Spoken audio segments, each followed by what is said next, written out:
Chase Thomas podcast. My nephew needs me to record. See, I already hate it. I hate it. All right, we're back here on the Chase Thomas podcast from still the aforementioned Chase Thomas coming to you live from Knoxville, Tennessee, Everything School HQ. Joining me from volreport.com, it's the one and only Ryan on the Tennessee Volunteers athletic beat. It's Ryan Sylvia, and it's only Ryan, the only Ryan, may you forget. Ryan, good evening, sir. How are you? I'm doing good. It feels like baseball season a little bit more right now, but obviously still football stuff, spring game this weekend, basketball, transfer portal, and everything like that. So it's still, the busy time of year, but it's starting to settle in that it's baseball, softball season, those diamond sports, which is kind of fun. I've also heard sources say, Ryan Sylvia, and by sources, I mean Jack Foster to open last week's show, and I'm going to circle back with him tomorrow about this very thing, Ryan Sylvia. But apparently, you're a little bit of a pickleball player. Like you dominated the courts last week. Is that true? I don't want to say dominate. I feel like that's what you have to. That's where you have to let the peers say. It's all class from you, Ryan Sylvia. All class. Dominant. It's like Shea Ralph when they beat Tennessee last year, called herself a visionary. I don't know if that's like, it's one of those things like, maybe you are a visionary, maybe I was dominant, but I feel like you can't say that about yourself. Someone else has to deal with that. So I'll take it from Jack. Me and Jack have some great ones games, but I've had his hand in the twos department the last two times we've played. Look at you, Ryan Sylvia, just like the leader in the clubhouse in the pickleball tournament here for Vols Sports Media, man. They get competitive. They get nasty. They get competitive. They get fiery, but it's fun. Goodness gracious. This is what we should be doing in the off season, reporting on this. Like this should be a live feed of Vols Media going at it at pickleball. No, that I don't know if anyone wants to. You might take our credibility down a step or two if you see the athletic prowess that the group of media members have, though. So I don't know. I don't think so, man. I'm just out. Like, he was like, "Oh, you should come sometime." I'm like, absolutely not. I turn 34 next Friday, Ryan, and let me just go ahead and tell you, like, when I get up from this very show, my knee, it takes like 2 to 4 seconds to like fully extend my right knee because I have arthritis in my right knee. Like, I have to warm up my knee from like sitting in this kind of position for a little bit. I have to be careful with like how I sleep, where I got to keep that right leg extended, because if I sleep with it curled up in a ball, there might be some tears coming out first thing in the morning, because it's a little bit painful to wake up. So it's like, I'm not tearing anything. I'm not doing anything. I'm retired. Like it's over. There's no cryogenic chamber for me to rest and recuperate on the pickleball court here for me. Can't do it. That's the beauty of the game, though. It's an old man's game right now. They say that, but it's a huge Achilles tear. Like, people, like, it's been destroying the old folks like myself, Achilles. Like, it's a young man. They say it's an old man's game. It's a young man's game. It's not real. Like, it's all those quick movements where you have to just like quickly go left to right and stuff like that. Let me just go ahead and tell you, I'm not a pickleball expert, so this is just from where I'm coming from. It's just, no. The only thing I could actually see that maybe cricket. Like, I went back home in Atlanta last year, and I saw like my wife and I were walking the dog, and we saw some families playing cricket. Mm-hmm. That looks fun. Like, I feel like I missed out. Like, the running pitch, like they just start up and throw. Like, it looks lit. I think cricket needs to catch on a little bit more because I don't know. It seems fun, like a souped up version of kickball. It does. I had a neighbor when I was in college from Qatar. And he was a huge cricket guy. So I'd watch him. He was like because there's the multiple types. He would watch like the ones that go 3 days long. He's like, that's my favorite, when they like, take the tea breaks and stuff and all that. But I know my way around a cricket field at a very minimal amount, like a very novice amount. But it's fun. I think it's a fun sport. It's similar enough to baseball that most of it kind of, you can easily, like, it makes sense, the basics of it, but different enough that it's all fresh and new. It's a fun sport. Outrageous name. Just calling it cricket, like getting it's called cricket. It's just funny to me. Like, we're just calling it cricket. Okay. Yeah. No, it's on the Mount Rushmore of weird sports names for sure. Absolutely. Ryan Sylvia, we have some hoops here in the Vols Hoops Hour to talk about here on this evening show. Even with the offseason now in full swing with the men's and women's side and transfer portal hysteria, we're on transfer portal watch each and every day. We got Rodney Rice coming in from Maryland for an OV this weekend for the men's side of things. We'll see what's coming up the pike here, and we'll get into that with the Lady Vols because they're going to need to take several in this cycle as well. When you look at the backcourt, though, and you look at the front court that Tennessee has right now, and also just, I want to say, well, let's operate under the assumption that Zakai, Jemai, Jordan, and Chaz are all gone. Are you more intrigued by what the backcourt's going to look like in 25-26 for Tennessee, or more intrigued about what the front court's going to look like? I think I'm more intrigued to see what the backcourt's going to look like because there's, I think, a little bit more question marks there. Like, I think we have a pretty decent idea of what that front court is going to look like. It's going to be Felix Okpara starting at center. And like Gillespie is going to be the starter at point guard as well. So there, you do have that kind of almost in stone too. But the power forward position, it feels like, I guess that's a little bit more open in the air. Like if Jalen Carey impresses you, then maybe you give the keys to him. If it's more of a Cade Phillips situation, then maybe you go with him. But with all four guys, at the very least, when you toss in JP Estrella as well, you at the very least kind of have a good understanding of what you're going to get. At least in the backcourt, I think there's a lot more questions. I think it'll be interesting to see how Jacoby does at Tennessee and how he fits in the system. I don't have any doubts that things will go well for him, but I think that's more of a question mark maybe is when guards come in rather than a guy like Felix Okpara who played center, or a guy like Jalen Carey who also plays that forward position. Then what do you get next to him? Because they're going to need more help at guard, and that's something that they still haven't officially gotten yet. Like, they probably feel like they're in a good spot for Rodney Rice, being able to get him on campus, but a lot of teams want him, and he's meeting with teams on Zoom and visiting other places. So you still have to close the deal there. And even if you do get him, it'll be interesting to see if they can kind of, I guess, transfer the success they had at Maryland with that backcourt and see if they can kind of replicate that at Tennessee. And then what's behind them? Do you trust some of these younger guys that you're bringing in, like an Amari Evans? Can he be ready enough? I know he's not necessarily, like, he's more of a wing type of guy, but can he be ready enough to play minutes? Is Bishop Boswell going to take steps in the right direction? There's more question marks in the backcourt to me. So I'm interested to see how that shakes out, like what the roster and depth chart looks like. And then also, who's going to be the starters, who's going to come off the bench, and how that all unfolds. I think that's fair. I do wonder if Barnes, I guess it's still, like, it's going to depend on who they ultimately come away with here, but Barnes doesn't rotate really in the backcourt. Like, it's one of those where if you don't earn his trust, like, he's not playing you. Like, you're not going to be getting significant minutes there. But he rotates in the front court. The Tennessee front court is like Rodney Garner with the defensive line, where we're getting bodies in. Like, we're rotating, and you weren't able to do that this past year. And I think that probably frustrated Rick Barnes a lot, was that he didn't have, like, the versatility that he had a year ago, where, think about, like, you had Triple J, Tobe, Jonas Adu, JP Estrella. Like, it was, you had dudes to, like, very different kind of skill sets to rotate at the big spot, and you felt pretty good about a lot of your different options, and you could still throw Jemai down there at the 4-2 if needed at times. So there was so much versatility inside that I think that's what he's more comfortable with. And if Jalen Carey falls in your lap, you take him. And the way I look at the inside presence, I think it's going to just be kind of seamless. Like, I think you're just going to rotate 20 to 24 minutes with a lot of these guys, and everyone's going to get to opportunity to eat. Like, I think the waves is going to be fun, where it's like Jalen Carey. I'm going to say Jalen Carey probably starts, is my gut. It's Carey and Okpara. Yeah. And then you have Kate, where it's like Carey's just battling, because I mean he's going to tick some people off with Tennessee. Like, he's gonna be fun. He's gonna be a fan favorite.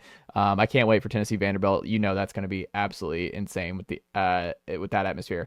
But you also just look at, like, I just think when you have a wave where you, like, 8 minutes of Carey, and then defense is like, all right, finally he's going out, and then here comes Cade Phillips in here to bang some more, and you're like, okay, so we're just not getting a break. Like, it's gonna be, Tennessee is going to be extremely physical again inside and beat teams up. And when we wonder about, like, what this defense is going to look like without Jemai and Z, I'm like, well, some of the pieces they're adding here, I mean, their interior defense is going to be very strong. Like, what they are at the perimeter is still a TBD depending on who they add here.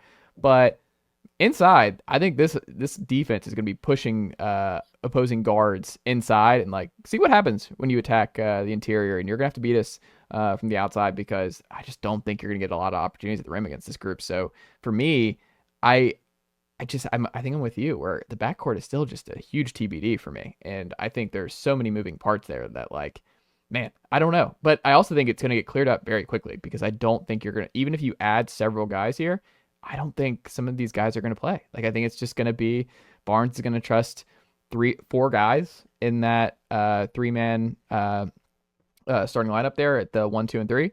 And that's how it's going to be. Because, I mean, that's what we've seen. I think Barnes is more comfortable that way. Do you agree? Yeah, I think that's an interesting point because, like, you're right. This year, you didn't have the 4 depth, and you expected to have more because you thought JP Estrella would be fine and would play this year, and you assumed he would play a pretty good role because of the way he finished the year before, and that is different compared to some of the teams in the past. And even when you look at that Dalton Connect 2024 team, like it was Jonas Adu, and then it was Tobe Awaka, but as we saw in the Purdue game, if something happened or they needed a different look, like JP Estrella was ready and he was playing pretty decent minutes. He had a really good game against Florida that year as well, I remember. So it feels like a room that barring injury, and even maybe you can survive an injury or two or a bang up or two this year, maybe better than you could this past year in the front court. It feels like that'll be more so of that rotation. I agree to like the way too early depth chart probably has Jalen Carey at the 4, Felix Okpara at the 5, but I don't think you're uncomfortable if you bring in those 2 third-year guys with JP Estrella and Cade Phillips. And I think that was probably part of what they're looking at when you look in the transfer portal. Jacoby played over 30 minutes a game at Maryland, and he looked comfortable doing it. And if they are able to reel in Rodney Rice, he's another guy that played over 30 minutes a game at Maryland. So it's not just that they're going out and they're getting guys that played well, but maybe didn't have the biggest or the deepest tank to kind of dig into. Like they're getting guys that have already played a lot of minutes and have proven that they have the cardio and they're able to handle that kind of workload. And so it does make sense to think that, they'll try to get some pieces behind them. They'll hope they can get a Bishop Boswell kind of ready to go and to play an increased role. But if it ends up being the Jacoby show, like it's been the Zakai show for the past 3 or 4 years, like I don't think that would be the biggest surprise either, is if they just really handed the keys to him and let him play like 34 minutes a game. I think that's fair. Lanier, Gainey, or Meshack, is there a chance when you look at the configuration and what Tennessee is losing from this year to next year that they miss one of those guys more than they miss Zakai next year? It's tough for me to say yes. Like I think Zakai is just such a unicorn of college basketball these days, and the like it had to be very specific circumstances almost for him to have the success he had, because I mean we're talking about a guy, if he's even 3 inches taller, he probably is a professional already. Like it just, he was such an effective point guard who a lot of people don't think will pan out much at the NBA level just because of his height. And what that allowed him to do was become one of, if not the best point guards in college basketball, and debatably the best point guard in Tennessee basketball history. And so what he gave you on both sides of the court, obviously the defense, I mean, 2-time SEC Defensive Player of the Year, the offensive sparks he gave you, whether that was in the pick and roll as a scorer, like that kind of floater had some nice touch to it by the end of his career, or if it was dumping it off for a lob, or if it was just hitting a timely 3, like he gave you a bunch on offense as well. Although I guess there were those stretches of inefficiencies, like he'd have those random game here and there. But I think it's impossible to understate how much Tennessee's going to miss Zakai Zeigler. They're doing as good a job as you can with a guy like Jacoby coming in and presumably filling a similar role. But it's like Jordan Gainey was phenomenal in his role. Jemai Meshack was fantastic. Chaz Lanier came in and he's a record holder now at Tennessee. But Zakai Zeigler is just kind of a different standard that I don't know if any of those 3 guys can reach, although all 3 were very good. And specifically Jordan Gainey, I think that's an underrated piece that Tennessee's going to miss. I think Gillespie is as good of a replacement as you can get for Zakai based on the circumstances that Tennessee was dealt here. And like you said, it's impossible to replace somebody like Zakai. That being said, Gillespie's a 2-year guy. Rodney Rice could be a 2-year guy if he's in the boat here. Because the 5th year, we're waiting on the 5th year, and we're just assuming that you're going to get that. The 5th year is going to come at some point. And at that point, you could get 2 years of Gillespie here. I look at the 40% shooting. I look at the length. I look at where he took this Maryland team this past year. I mean, I don't want to say seamless fit because you just never know how this stuff works out. But man, I don't know, especially if you bring in his backcourt mate with Rodney Rice. You look at what Tennessee's going to have at the big department. I would be tempted to say it's Jordan Gainey because I don't think they have, like, what Jordan does is so different than what anybody else has. Like, there's something to be said about having a glue guy who is a selfless coming off the bench, like Jordan Gainey did, knowing he's going to close a lot, but he worked his tail off and was putting himself in a position where, like, even if the shots weren't falling, he was driving to the rim. He was affecting the game in other ways. Kind of the reason that Jemai, I think, will be really missed too is like they impacted the game in different ways, whether it's steals, like just different things. I think Tennessee's going to have a lot of top end talent to replace Zakai. They do still need those role guys. They need those selfless guys to kind of get them over the hump. Like, I mean, Jordan obviously against Illinois, Jordan against Florida at home. Like, there were moments where the stars weren't there, or it was just like, hey, Jordan, go bail us out, and Jordan did that. And I just think those guys are just kind of, I'm really gonna miss Jordan Gainey because I think he did a lot for this team this particular season that it's hard to replicate in today's game. It's just hard to find those do-it-all guards who just care about winning, you know, especially off the bench. I'm curious to hear your thoughts. What's the ranking then? If you had to rank them, 1 being the guy you would want back the most, and 4, obviously you want them all back, but 4 being the least, what would that 1 through 4 be to flip it on you? I think I would go Gainey 1, Zakai 2, Chaz 3, Jemai 4. Okay. I was trying to think it over. I still like Zakai 1. I like Chaz 2. Yeah. I feel like 1 more year, especially like that. He got so comfortable down the stretch. It could be another step. And I like Chaz 2. And even on the defensive side, it felt like he got a lot more comfortable. He's the worst defender of those 3, but it felt like he got a lot more comfortable, at least on the stretch. So I like him too. And I don't know who to put 3, Jemai or Jordan Gainey. Like, that's a tough one to me because, I mean, obviously you would want any of the 4 back. Like they're all 4 great college basketball players.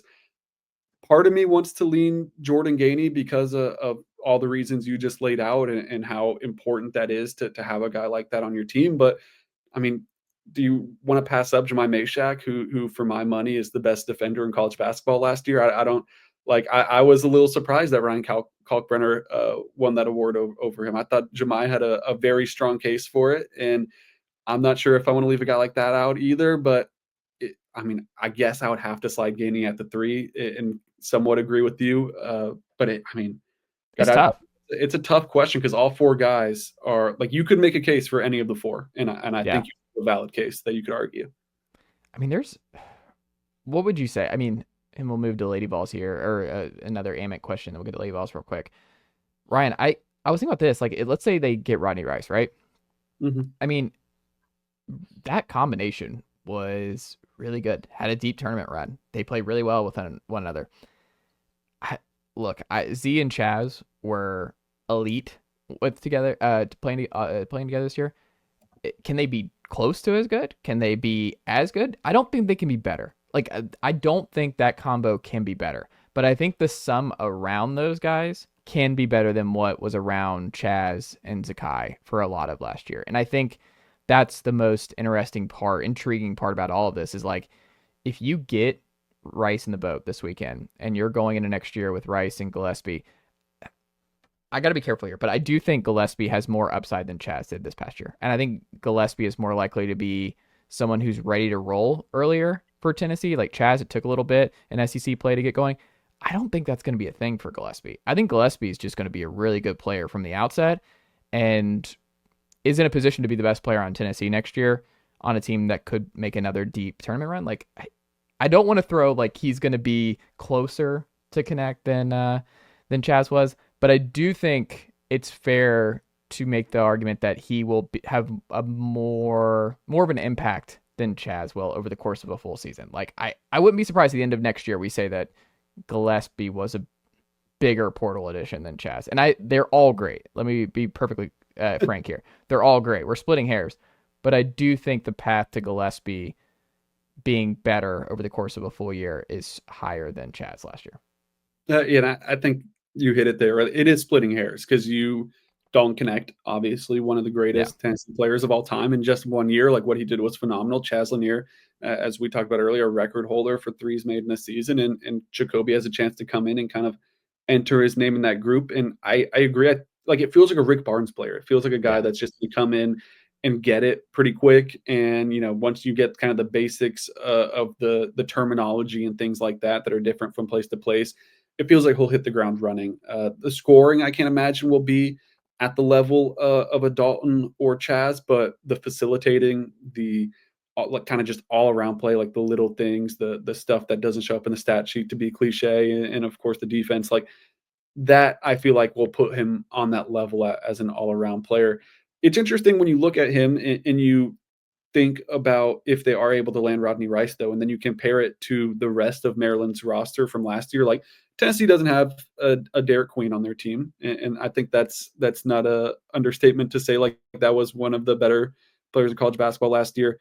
You pair those two guys up though with what Tennessee has and compare it to what Maryland had last year, it feels somewhat similar. Like you could make your argument for what's better. You still have to see what Tennessee does in the portal to round this thing out, and if they can land a guy like Nate Ament and exactly what they want to do.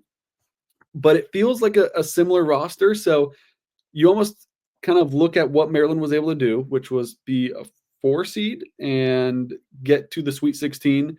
Now you have theoretically that same backcourt that's a year older, a year experience playing together, debatably a better coach or whatever, if you want to say that about Rick Barnes and what he's been able to do throughout his career.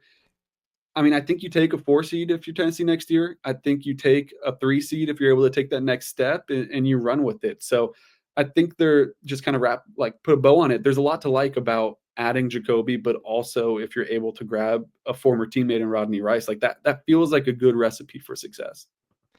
And to put a bow on it, I mean, I think the 2 seed part of it, I don't think they're a 1 seed next year. But if they want to get to 2, like, is Nate Ament that final piece? Like, if your roster next year, you go into it with Rice, Gillespie, Ament, Carey, and Akbara, man, that's a squad, Ryan Sylvia.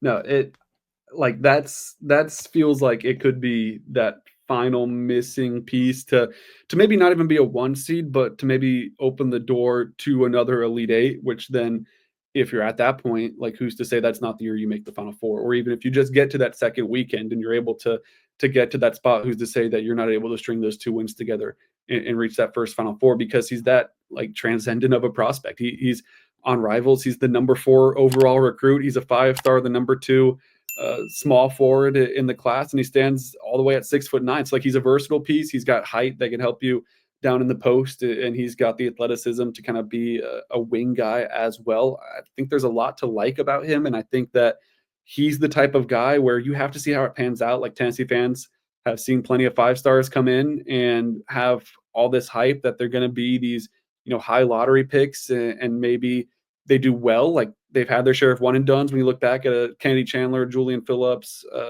the Jaden Springer and Keon Johnson, like they all had a good 1 season at Tennessee, but Nate Ament's got the chance to be like that stereotypical one and done who comes in, is your best player, one of your best players on your team, and really kind of helps make a push towards being a national contender, which Tennessee right now, the roster looks good. If you look at kind of the projections of who they could land, it looks good, but like, I don't think you can understate what it would mean for this roster if they're able to land a guy like Nate Ament. I'll say, like, Kenny Chandler's a home run, one and done. I think Tennessee fans look at, like, the one and done, like, is it really worth it? I'm like, well, hold on. Kenny Chandler was the best player on a really, really good Tennessee team. Won the SEC tournament. Like, Kenny was awesome. And then also, Keon Johnson is going to be lost in the shovel forever. But, like, Julian Phillips, no question, did not work out. Like, that, and it's the most recent 5-star that you brought in. So I think that's just, like, sewn into a lot of fans' minds where it's like, all right, we're good. We don't need a 5-star wing. The problem with that is Keon was really good. Keon it happened in 2020. And if Keon came in this offseason, like if it's the Keon sweepstakes now, I think Keon would be fantastic. I think he would have a gigantic impact on Tennessee in 2025, 2026. I mean, you're seeing like he's carving out a long-term role in the NBA for a reason. Like Keon can play. And I think Keon was it's a huge what if that 2020 season because I think it was a bad timing situation for Keon because I think it was a Kentucky game where he really went off and showcased a lot of stuff in that one.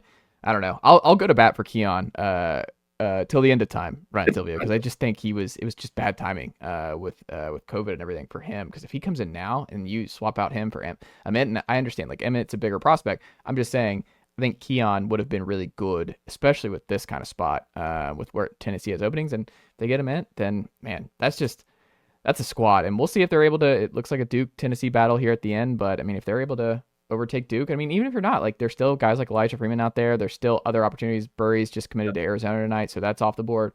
But that final spot is very interesting to me because I don't. It's very different, right? Like, do they go transfer and older because Freeman would have multiple years coming out of LMU, and Ament would be a one and done. So you're back trying to figure this out, but maybe you're not because Amari Evans, if he's able to play and thrive, then he's your 3 guard going into the following year anyway. But do you want to be in a situation where you're like rotating Ament and Amari at that 3 spot? So you're only playing freshmen there. Is that something you really want to do?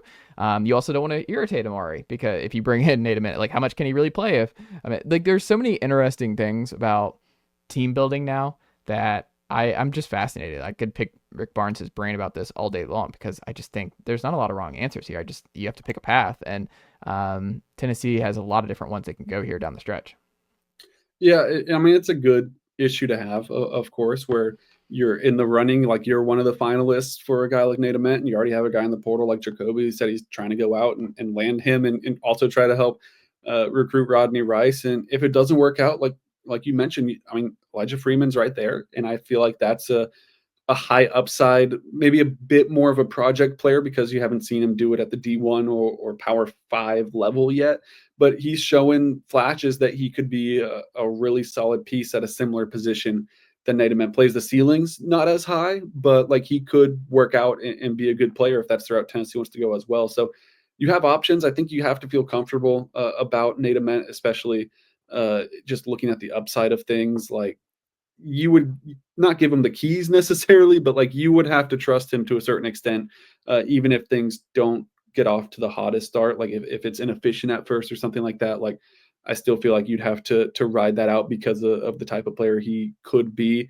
But I mean, I think you've got to like where Tennessee's at in the offseason right now, the 2 pieces they brought in, the names they've been tied to that it feels like they're in pretty good standing for as well. And then also now you have the potential to toss in one of the best players in the class. Like it feels like a really good offseason when, I mean, if you look back a few months ago, like you kind of looked at the end of this season that just got finalized. You looked at Zakai leaving, you looked at Jordan, and it was like, man, what is this team going to look like when they lost to Houston? Was this their last chance to get to the Final Four under Rick Barnes before he hangs it up whenever he decides that it's time?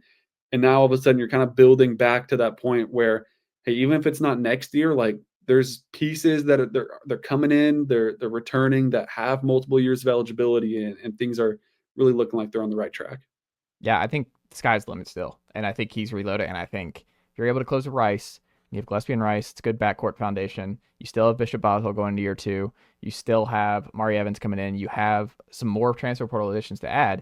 Mm-hmm. I mean, I think they're deep inside and a lot of upside, especially like with the JP bump. Like, what does it look like if he makes a big year 3 leap? I don't know. I think there's a lot of reason to buy stock where I'm seeing like in the 20s for Tennessee next year. And I'm like, I think that's too low. I think Tennessee's going to be really good. Once again, look very different without a 4-year player for the first time in a while. But I do think there is a lot of room for success. And I would not rule out that next year's team is more talented than this year's team. It feels like to me a 3 or 4 seed, which means you're a top 12, top 16 team in the country, which you definitely don't turn your nose at. Like that's a very solid season. And I've said a few times, but like you get in the tournament, you get a good seeding like that, you put yourself in a position to get to the second weekend, and from there you just kind of roll the dice and see what happens. This year it was chalk. When you look back just a few years ago, and Tennessee knew it firsthand, FAU makes their run to the Final Four. Like you just need to be in the right spot, and the better seeding you get, the better chance you have. And I think if you're within that top 4, like, you're giving yourselves a good shot to get in a position to make that Final Four type of run.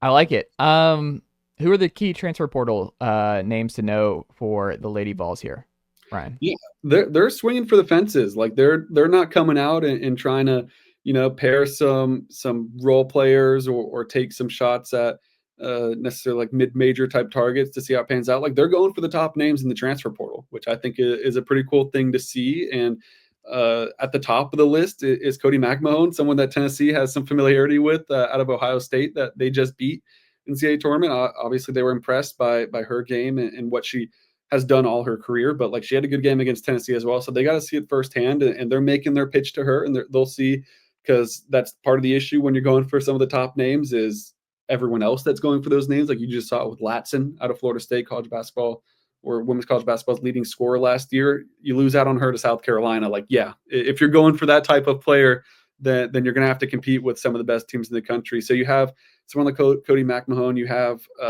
Tiana Todd from Boston College, who's an efficient scorer. You have Kara Dunn out of Georgia Tech, another ACC player who's coming off a all-ACC first-team selection, who they're interested in. Samaya Smith out of LSU, who's probably one of the more unproven players on the list of targets, but she was an all-SEC freshman member a couple of years back with the Tigers, and she has a really high upside. So you look at some of the names like that, and pretty much everyone but Samaya is like well over 10 points per game. They're contributing on the glass, or if they're a guard, they're kind of racking up those assist numbers. So it's not hard to tell why they're targeting some of these players, because like, they are going after some of the top names in the portal, and they're yet to land anyone, but a lot of players haven't made decisions yet. So it's not like they're swinging and missing. They're just kind of having to wait around and see if they can close these deals. They're going for it, man. They're going for it in a similar way, but I think the difference, and we can end here, Ryan, is like, Tennessee's bringing in some intriguing freshmen, but they're not bringing, like, we'll see what on Ament. Like, Ament's a different kind of freshman who would okay, it's kind of like one of those where certain guys you bring in, you're like, oh, he's starting as a freshman. Like, you don't, like David Sanders, where it's like you bring it, like you're bringing him in to start right away. Like, this is part of the deal, is that he's going to start, or something went very wrong. I think the Lady Vols are bringing in several people who might be coming in with the expectation that they are going to start.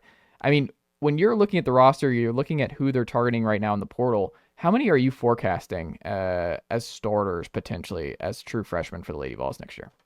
I mean, part of it depends what the roster looks like. Do you hit the home run with some of these transfer portal targets? Because if you do, then it's going to be tough to make those arguments. It's part of the beauty of what Kim Caldwell's system does, though, where she doesn't have the same starters every game. Like, she admits that she's not even the one that sets the lineup. Like, she finds out when fans do half the time when the starters are announced, because she just kind of gives it to the assistant coach because of how fast they sub. It's more of a treat for how you've practiced or how you played last game. So you're able to throw some of those bones to freshmen. Like, you saw that with Kanaya Boyd last year, where she would come off a good game, or she would come off a good stretch of practices, and maybe it was, hey, Ruby, you're not starting tonight. Hey, Talija, you're not starting tonight. And it's not anything personal. It's just you're kind of throwing that bone to Kanaya Boyd and letting her build off of that and recognizing the work that she's put in. So I think that there's a good chance that there's multiple starts for multiple freshmen next year for the Lady Vols. I think Mia Paldo has a good chance. The McDonald's All-American has a good chance to come in and have a really nice Tennessee career. And she's someone that has a great shot, and she can rebound decently well for her height. She's a little undersized, but she's a great passer as well. So she's kind of everything you'd want out of a point guard in the Lady Vols system. So I think she has a chance to come in and do some great things. Then Denia Prawl as well. She just won a national championship with IMG Academy, where she contributed another McDonald's All-American. I think she has the upside too, that she could really work her way into being a player that plays not just consistent minutes, but like when the lineups do get a tad bit tighter down the stretch and you're really trying to win a game, or you get into the middle of SEC play and the lineups, the starting lineups are still changing a little bit, but you're starting to see the same 3 or 4 players in them. Like I could see a way that she's starting to work herself into that group of like those top 5, 6 players. And there's a lot of trust in her by the time the season's over. But man, yeah, it's a really good 5 freshmen that they're bringing in. It's rare to have 5 freshmen that are all that talented coming in at once. So it'll be something that'll be interesting to keep an eye on as the season progresses, just how you handle that. But it's a great way if you're Kim Caldwell. You not only bring those freshmen in, but the transfers she got in her first year as well. Like you got a lot with multiple years of eligibility. It was a kind of a masterclass of roster planning for the future, as well as giving yourself a chance to compete in year one. Ryan, Sylvia, what can the good folks check out from you and the team over at volreport.com this week? Yeah, of course, spring game, orange and white game this weekend. We'll have full content on that, what happened, some thoughts on the game, photos, videos, all that good stuff. At Vol Report, baseball season in full swing as Tennessee baseball looks to get back on track after that Texas A&M debacle on Saturday.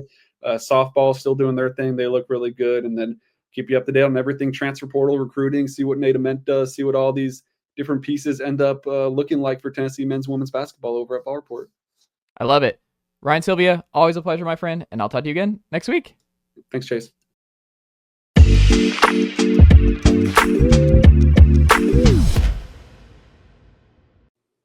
All right, we're back here on the Chase Thomas podcast, where I'm now joined by a first-timer. You hear him every day, Monday through Friday, over there on FanRun Radio, Fox Sports Knoxville. He just jumped off from one radio show. Now he's hopping on another show. He's Bob Baskerville. Bob, good afternoon, sir. How are you? I'm good, Chase. It's good to connect with you. I can say also that I like your hat. I have that exact same hat. I'm not wearing it, obviously, but yeah, we've got good taste. We're already simpatico right off the bat. There we go. Hovey makes great stuff. We're pro Hovey on this podcast. Oh, yeah. No, nice stuff for sure. Well, Bob, we have a lot to discuss here, and it's not going to be the Knoxville weather. We could talk about the cold and why we need this to go away, and it's time. Yes. We got this orange and white game here on Saturday, and it might be a little chilly for that. We'll see how things unfold here in the later part of the week, but because it is orange and white week, and because, as you know, Tennessee football still comes first. No matter, we're in the heart of baseball season, basketball portal season going crazy, but still football first primarily, Bob. And I'm curious from your vantage point, because I've spent a lot of time this offseason in thinking about spring, summer guys and just keeping up with who's flashing, who's not. A lot of guys not available from the high school ranks who moved up with offseason injuries from high school and just not available for a lot of reps here this spring. So haven't gotten to see a lot of those guys. However, like Travis Smith and Redarius Jackson, importantly, have been available because you're down to 7 scholarship guys at the receiver position. So they need all the reps they can get. But I know where I stand on guys who I think need to have important and make a huge step here in the spring and summer. Who have you looked at that you're like, I think Tennessee really needs this player or players to have a big spring and summer? Well, I think naturally it's a good place to start at it, and that's the receiver room, like you were just saying, Chase. I think that my expectations for like a Chris Brazzell, for example, it's pretty important. I think that we need to see some sort of level up, if you will. Not that he had a horrible season last year, but he had fits and starts where he shined on occasion, but then we wouldn't see him for a while. And I think now he's got to be the guy. You know, it's a really young room. I'm also interested to see what happens with Mike Matthews. I mean, there was so much. God, there was such a saga with him for a couple of weeks right after the season ended in terms of him. Was he in the portal? Was he not in the portal? You know, I guess he was in, but the question really was what was his intention? And he's still here, but you mentioned Travis Smith. Interested in, you know, what could happen with him. It sounds like early returns are, even coming from Coach Heupel, that we could see some run with Travis Smith as well. So I think the receiver room, because we put so much emphasis on what Nico is going to do and our expectations of Nico. He's got to have guys to get the ball to. And it doesn't help that at the tight end spot right now, you got Miles Kitzelman on the sidelines. I never, ever thought I would be putting so much emphasis on Miles Kitzelman when he first came in here versus where he is now in terms of his importance to this roster. So I think that's really it to me. It's like, who's really going to be the guy when it comes to the receiving corps? Because we need one. It feels like we don't have it yet. There seems to be an heir apparent in Brazzell, and there's some real upside. I think Mike Matthews, I channel a little bit of James Banks when I see Mike Matthews. I feel like he could be just a playmaker, a guy who makes things happen. So I'm going back in time a little bit, but I have that kind of ambition for Matthews. But we definitely need an option one, and it seems like Chris would be the leader, but time will tell now. But I would imagine that's something a lot of fans will be keeping an eye on this weekend. Yeah, I mean, Brazzell, we've seen guys year two jumps. I mean, Jalen Hyatt, the best example of Yeah, that, year two in the system. But we've also seen, like, the way I look at Brazzell, and I don't know if you agree, is I think the hype was too much going into last year, clearly based on what we saw. I also just think Tennessee would really benefit from him being 2022 Ramel Keaton, where Ramel yes, was asked to do yeah, more after the Cedric Tillman injury, but he was number 4. He was wide receiver 4, but he made some big catches. I mean, you think about the Florida game, just laying out for that big time reception going into the end of the first half. Like, he kind of had the kind of season where you thought 23 was going to be his breakout, where it was like, oh, he and yeah. Joe had this connection. They've been working together with the twos. Like, this is the new Cedric Tillman Hendon Hooker partnership, and it didn't manifest for a lot of different reasons. But I think Ramel was just better as a wide receiver 4. Like, I think he was just someone who was more comfortable not being a go-to guy. I think that's Brazzell. Like, I think Brazzell just might be more comfortable being a wide receiver 3, wide receiver 4, where, I mean, he had arguably the most important catch of the year last year against Alabama, his touchdown reception. He flashed a little bit early. I just think anyone who's still looking at, like, oh, with his catch radius and his length and athleticism, that, like, oh, he could be a Cedric Tillman type. And I'm like, I don't think that's coming. I don't think Brazzell is going to be a go-to target for Nico, and I don't think he necessarily has to be. You talk about Mike Matthews. The thing about the receiver room in general that I think is really interesting, Bob, is that I think they'll be good if healthy.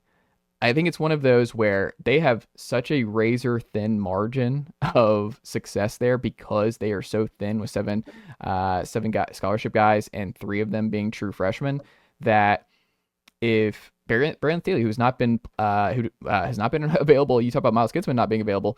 Braylon Staley not being available Yeah. right now is a little scary because, like, Boo Carter is obviously going to get some snaps there in the slot. You have Joakim Dotson coming in, but he's not a spring early enrollee. Like, he's a summer guy, so that's asking way too much of him to just be ready to go. Amari Jefferson, is he close to helping out of the slot? Like, that's a huge what if. He hasn't played any college football really. He missing the whole year at Alabama last year. I just look at this room of, like, if Braylon's healthy, if Mike's healthy, if Brazzell's healthy, and then Travis Smith can just be that freshman kind of, hey, give us 20 to 25 snaps and rotate with Brazzell at wide receiver 3, they'll be okay. But if you don't have Braylon Staley for in the Georgia game, for instance, in week 3, that's a problem. Like, you don't have the depth there to get by that you do at other positions. Like, Tennessee's loaded on the defensive line. They're loaded at running back to withstand injuries. They're loaded at linebacker. They're loaded at other spots. Receiver is not one of them. Like, I think that's my thing, is, like, I think people who are worried about the receiver room, I'm worried about the depth aspect. I'm not worried about the talent. Like, I think this is a super stacked room. Travis and Mike were back-to-back number 1 recruits at the wide receiver position out of the state of Georgia in back-to-back years. They can both play. I think Braylon can play. It's just they all have to be available. Like, availability is just such a premium in the transfer portal era that, like, it seems silly to dumb it down to that, but I just think if they're healthy, they'll be good. And if they're not, then Tennessee might have some real problems this fall. Is that fair? I think it's very fair. And I'm going to rewind for a second to because you got me thinking when we were talking about Brazzell. And you're right. Maybe we as fans might have to temper those expectations a little bit with him, because the comparison to Keaton was great. Yeah, that the 22 version of Keaton felt like he caught everything, Mm-hmm. right? And then in 23, the drops, and Yeah. it was almost like maybe the stage had gotten a little too big for him. And Mm-hmm. some players are like that. That doesn't mean they're not effective, but they have a lane and you want to keep them there. Yeah. To your point, when you talk about Mike Matthews and you talk about Travis Smith, and I would even say, don't know how many snaps he'll get on the offensive side. I would say the same about Boo Carter. Those Yeah. guys, they are playmakers, right? And they're accustomed to that and got faith in them. But to your point, and Staley's a great one too, man. It's like, I didn't even really think much about Braylon Staley, but partly it's out of sight, out of mind. We got to have Yeah. him, man. It's really critical.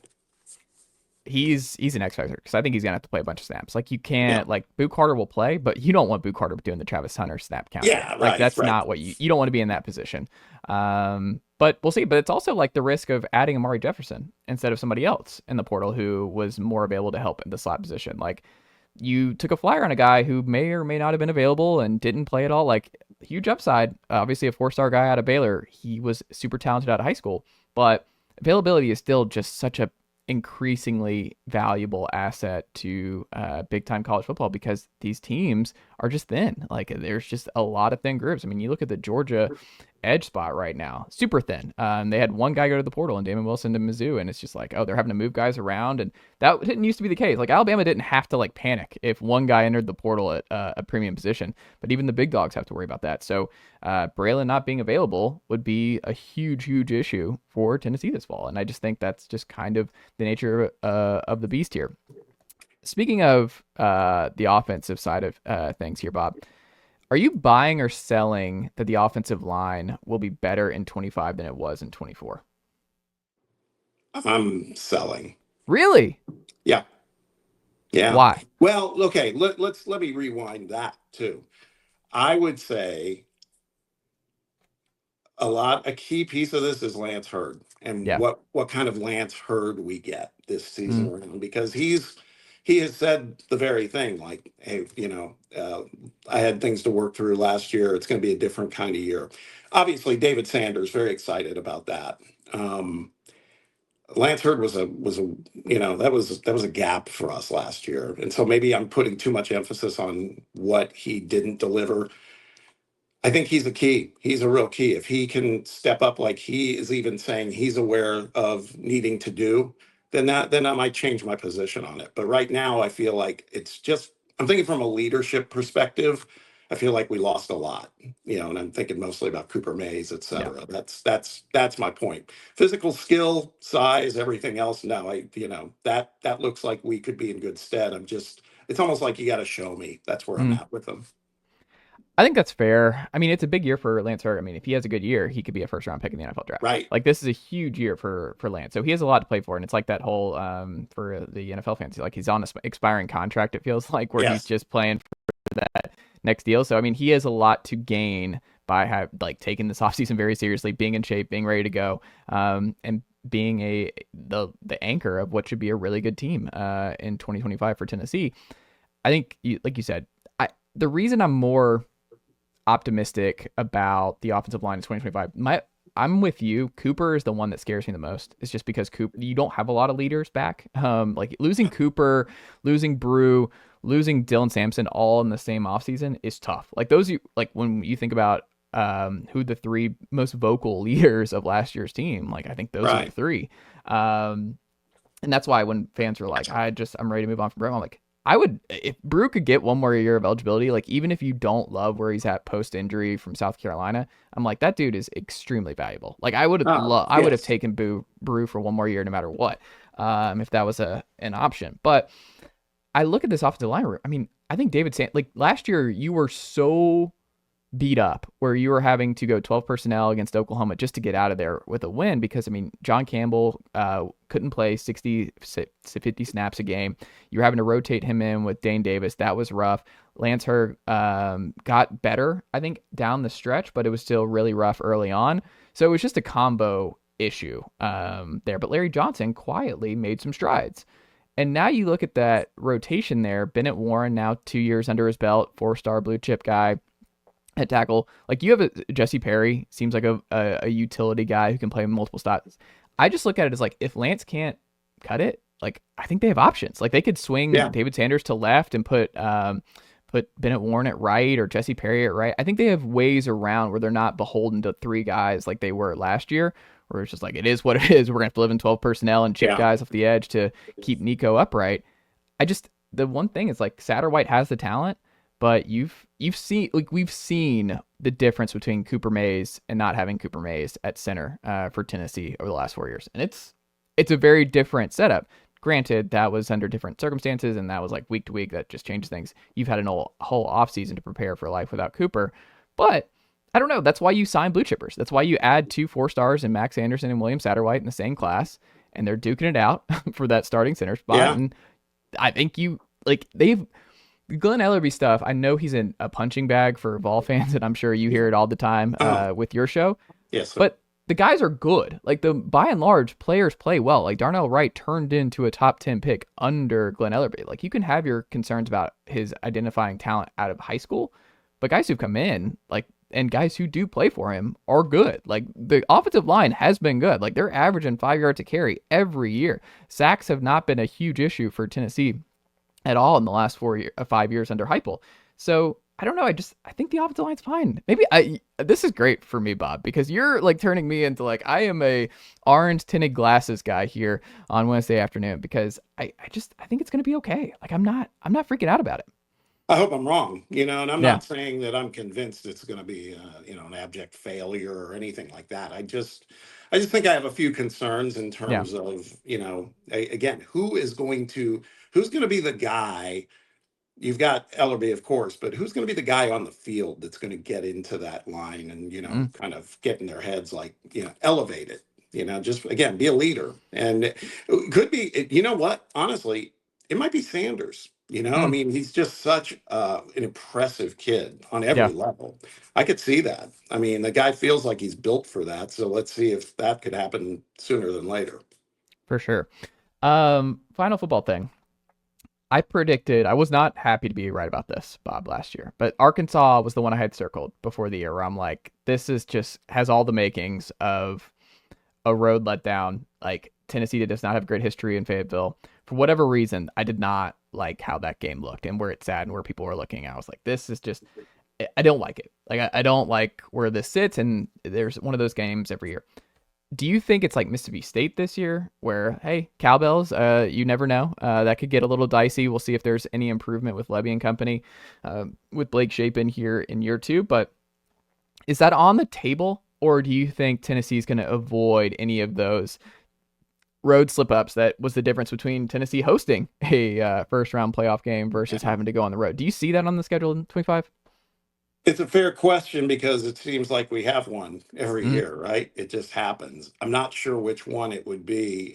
Going back to Arkansas for a second, I would have been convinced that Arkansas was going to be a threat to us if I hadn't talked with the Arkansas beat reporter right before the game on my show. And at that point in time, Sam Pittman was saying it himself that, Taylor Green was having confidence issues. And I was like, because I was impressed with his size and his skill, but he was not performing well.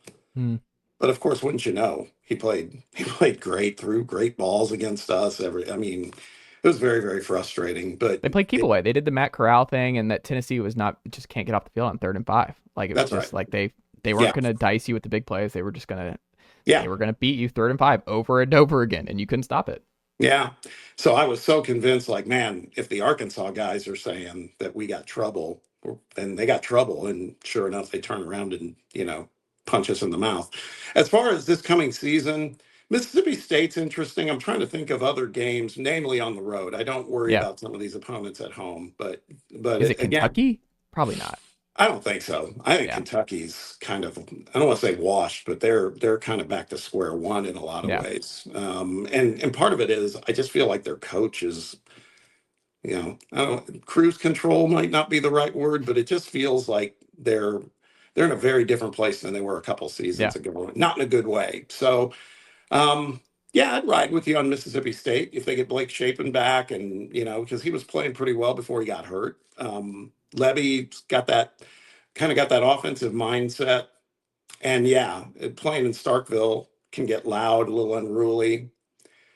Yeah, I mean, we got to anticipate one of them, man. We've seen it; it's a pattern every single season. We got one, so maybe it's Oklahoma at home.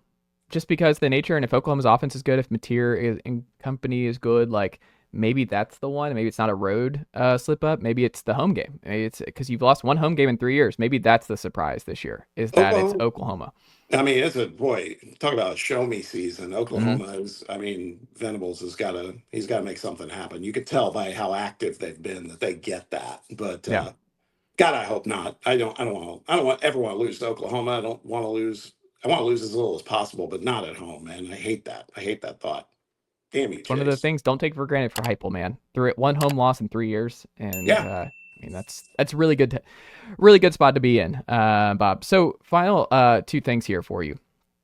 Do you, with two guys in here with Gillespie and Carey, as of this recording, who do you like more? Who fascinates you more on this 25 roster for Rick Barnes, the Gillespie edition or the Carey edition?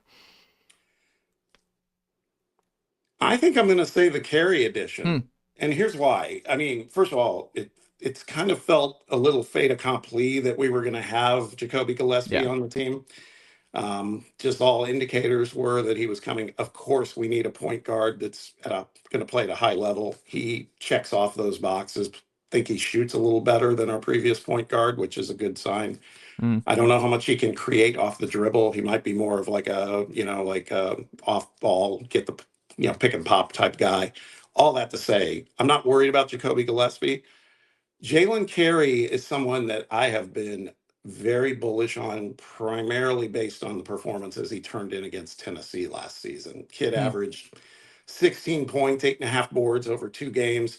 And I mean, he worked our guys, quite honestly, underneath. So the fact that he can play bigger than 6'8", the fact, we watched take away the final 2 minutes of that national championship game, but we saw it firsthand against Houston, and we saw it in the Final Four in the championship game from Houston. I feel like Jalen Carey is the type of player that would fit right in at Houston. You know what I mean? Big, kind of plays bigger than his size. He's a dog. I keep using the analogy that I'm kind of stealing from football, but I feel like he's almost got this Juwan Jennings DNA in him, but talented nonetheless. I mean, I'm really fascinated with him. It's like, and again, I keep drawing comparisons. I've been one that's said all season long, I didn't think we missed Jonas Adu. I think we missed Tobe Awaka. And I feel like he's got kind of a Tobe Awaka game. Carey's also a willing 3-point shooter. He's not very good at it right now, but I trust in Barnes. Barnes even said that. Rick was like, I think we can work on that. He's helped rehabilitate guys' shots in the past. I just think Carey's versatility could be really important to this team. It was a curveball because we've been so focused on point guard, off guard, point guard, shooting guard, whatever the case may be. And then all of a sudden, here's Jalen Carey joining us, and it's like, what? Well, we've got JP, who, by the way, hasn't shown as much in comparison to what our ambition is for him. Not for nothing. I think he's going to be good, but we're basing a lot on what we think versus what we've seen. Yeah, he bodied up Zach Edey well in the Elite Eight. Great. That's awesome. But they keep talking about him being an offensive threat. I trust in our coaching staff. They see it. They know it better than I do. We just haven't seen it. Between him and Cade and Felix, I was like, God, we're kind of okay on the inside. Be nice to get a stretch 4. This is not a stretch 4, but I think he can be additive to the mix in a big way. I really do.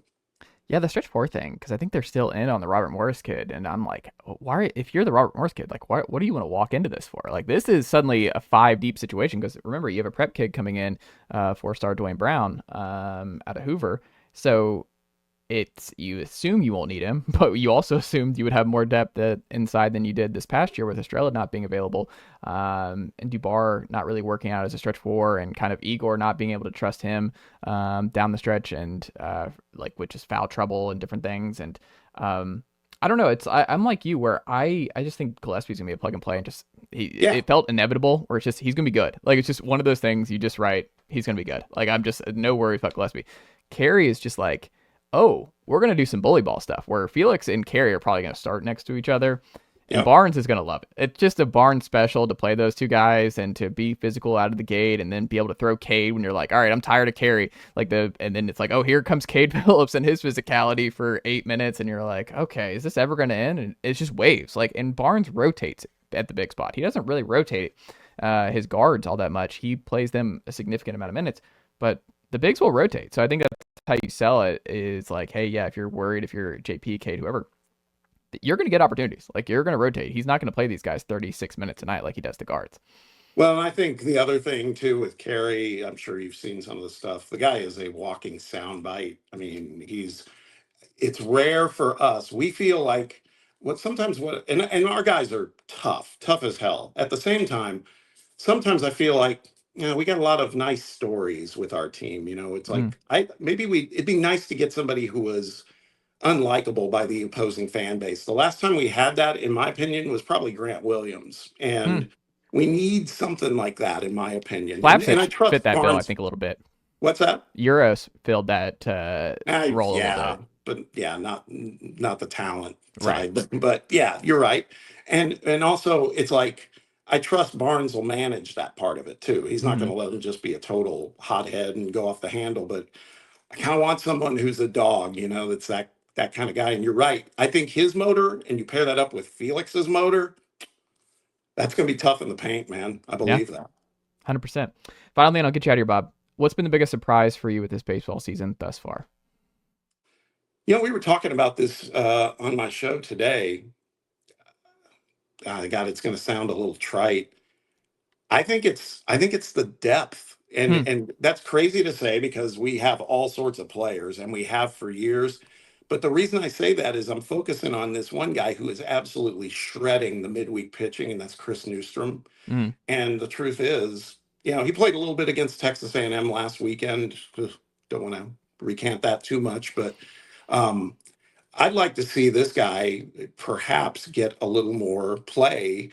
But what's funny is we know how it goes with Tennessee. It's kind of like you got to wait your turn. Mm. And those guys behind the regulars kind of rise and fall. I mean, Levi Clark, great example. Remember him a couple of weeks ago? Yeah. We were like, holy hell, he's a monster. Well, now he's kind of quieted down and just probably hit a freshman wall. It happens.